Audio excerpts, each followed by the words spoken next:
Hey guys, you're watching the OCB channel where we talk about on-camera presence, who has it, how to get it, and why it's important for your future video content. We're going to sit down with TV host and producer Jeremy Hassell to find out all about his on-camera presence. Let's go on inside Pro Media. I was studying international marketing in London, met a beautiful girl, and she said I should be doing entertainment, and I go, I'm studying marketing, I'm not sure. But as we do as men, we listen to hot women.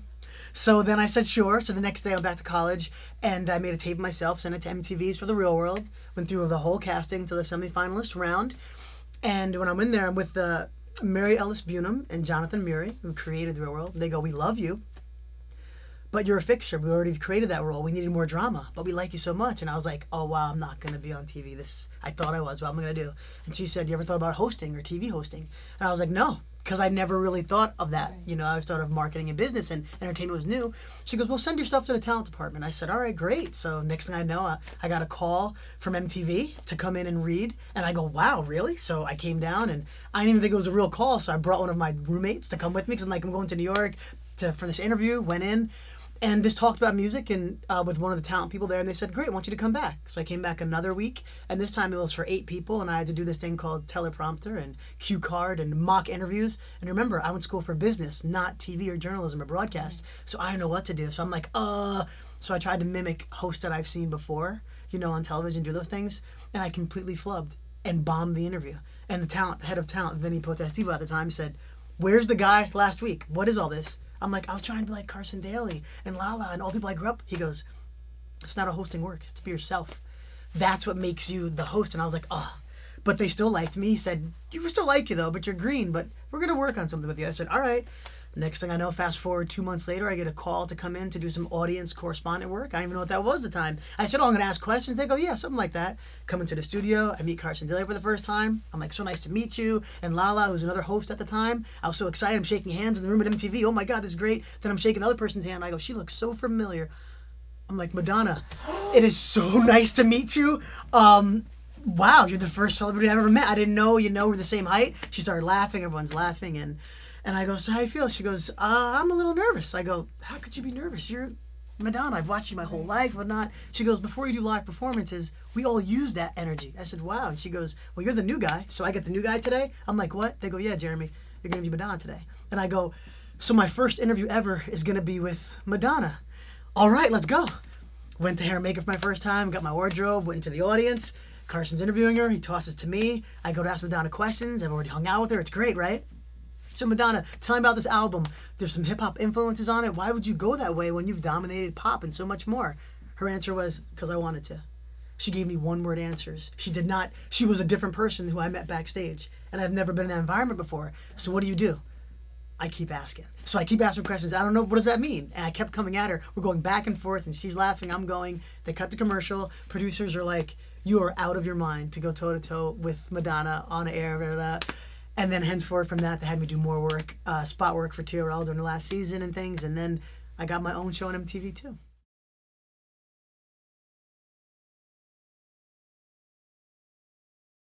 There really is not a secret. The only way you can be yourself is by doing the work. You have to put the work in. You can't hope one day I'm going to get an interview and be great. You have to already be great because the interview and things will come. So let me backtrack my story. There's a lot of holes I left in the quick version I gave you. After I had my first taste of fame or doing an interview, which my first interview ever was Madonna, which is wild, right? I realized, wow, I want to do this full time. I want to be a host. How am I going to do this? So I started to research other hosts that were out there like Arsenio Hall and Howard Stern and Carson Daly and other just hosts. I was like, how are they doing this, And Oprah and so many others, and they all had broadcast backgrounds and things, and I didn't.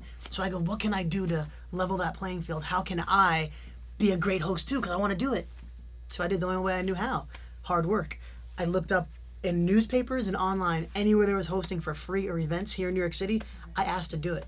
For about a year of my life, I've done hundreds of events, videos, behind the scenes for free, because I needed to get the experience, because I realized if I don't have that background, how am I going to be as great as the greats? Naturally, you have talent, but hard work will beat talent every day. So I've learned to work with crowds, how to be on camera, teleprompter, interviews, all with all different kinds of production companies and people. And during that, I found my brand and I found what worked for me and what didn't work for me. So when the big opportunity came, when MTV2 gave me my own show, I already knew how I was going to position myself. I was going to be authentically me. I was going to ask questions that resonated with me because my experience, I realized, are what viewers wanted to watch. They wanted to see what I was feeling with that person. So I took those lessons and applied it. So every time I talk to anyone about being on camera, you have to do it. You can't just hope for it.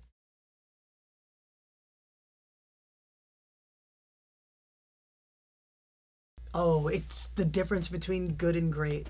You can sit here, anyone can ask questions, anyone can use a card, and anyone can read a cue card or do anything, but you should do your homework first. I'm a big proponent of your research because you'll come into a situation way more confident. And when you're confident, you can allow the X factor to happen, which I call. The X factor is the unknown, okay? The unknown is what makes these interviews and these conversations amazing because you can prepare all you want, but you don't know who's going to sit next to you or what group you're going to get. You have to know where you want to go, but also be present because that beats almost all the research you did. Because in the moment, they might say something that can turn your interview into the best conversation of all time, but you have to be present to hear it. You can't be thinking so much of my next interview. You can't be thinking of where am I going shopping or what was this person thinking? No, listen to them and respond.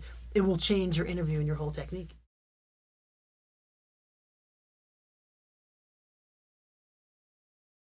The number one thing is you gotta be comfortable. People can feel when you're stiff and not right. Take a moment. The good thing if you're gonna go live, if you're not as confident, practice, everybody. Take a moment, look in the mirror, pretend you're Snapchatting and say what you're gonna say first, then bring the camera out because your brain will already have worked through those cobwebs, so when you're talking, it will come naturally. And the more you do that, you'll learn you won't need to practice later, but to get there, you gotta start. Everything starts yesterday. Not today. Start yesterday.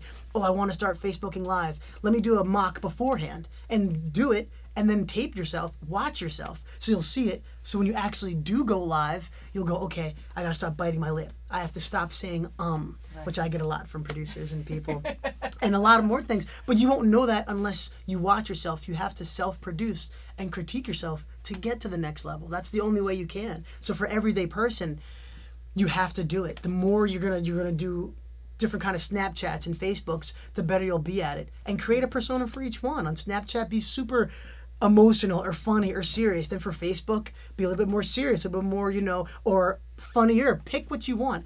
But most importantly, be yourself and have fun.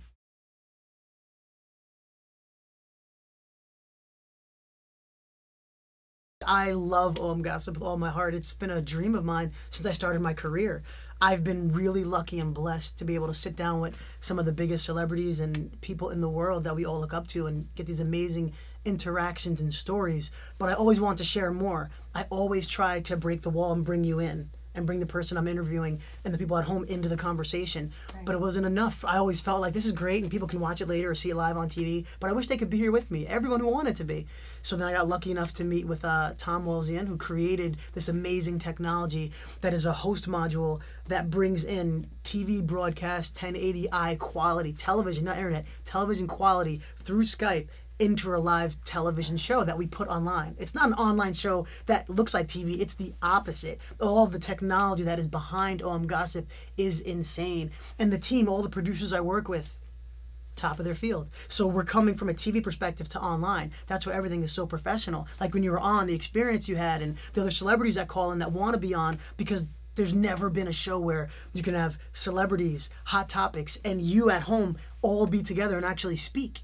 My favorite part of OM Gossip is that not only do we have today's hottest reality stars and actors and actresses and dietitians and doctors, we have so many different celebrities on the show, but we also have other TV hosts. Because I'm a host and you're a host too, Lucy, and so many people, and I love to bring other hosts in because a new perspective they could bring into the interview or the questions.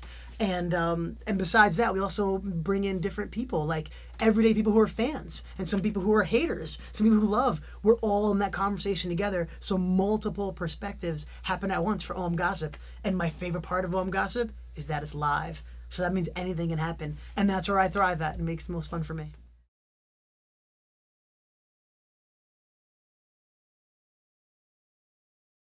What's next for me is world domination. I want to have bangs like Lucy. That's what I really want.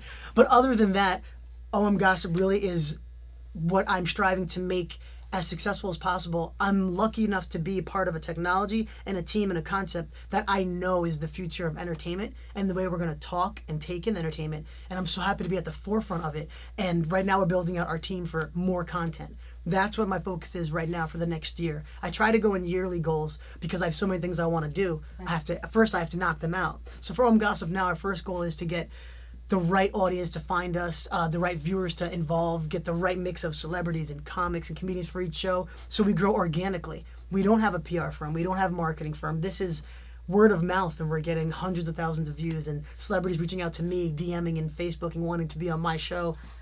That's when I knew I hit the pulse of the culture with Gossip and the team there that works so hard. We all work so hard that I can already see very soon it being a hybrid of online and television within the year. I'm saying it to you right now. It's going to happen. We'll mix with a great network, and it'll be fun. And I'll definitely have you on as one of my first guests because not only the accent, I love what you say. That's the main goal right now. And then secondly, this amazing podcast, as you see here, hello, I do with the lovely Aman Ubu, who's the current Miss New York. We interview some of the most intelligent, badass female entrepreneurs on the planet. And we find out through their stories, tips on other females or anyone looking to get into business and be an entrepreneur and be the best version through their stories, through tips, and through a lot of hard questions we ask. And so for that, we're growing as well for more content with Entrepreneurs in Vogue. So you should stay tuned for that too.